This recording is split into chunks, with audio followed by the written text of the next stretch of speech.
حضرت عمر بن خطاب رضی اللہ تعالیٰ عنہ سے روایت ہے، وہ ایک دن مسجد نبوی میں تشریف لے گئے تو دیکھا حضرت معاذ بن جبل رضی اللہ تعالیٰ عنہ نبی صلی اللہ علیہ وآلہ وسلم کی قبر مبارک کے پاس بیٹھے رو رہے ہیں۔ انہوں نے کہا، آپ کیوں رو رہے ہیں؟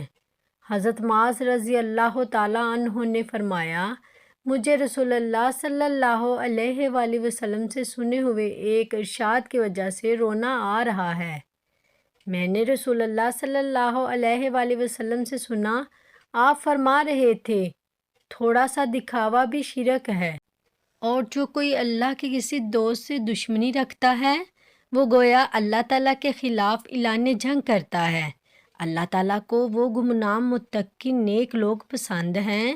وہ غیر حاضر ہو تو انہیں تلاش نہیں کیا جاتا،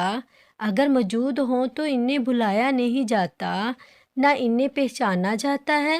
ان کے دل ہدایت کے چراغ ہیں، وہ ہر ایک غبار آلود تاریک فتنے سے نکل جاتے ہیں اور فتنوں سے متاثر ہو کر گمراہ نہیں ہوتے۔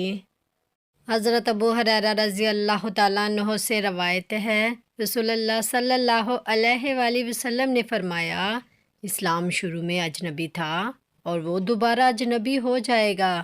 اس لیے اجنبیوں کو مبارک ہو۔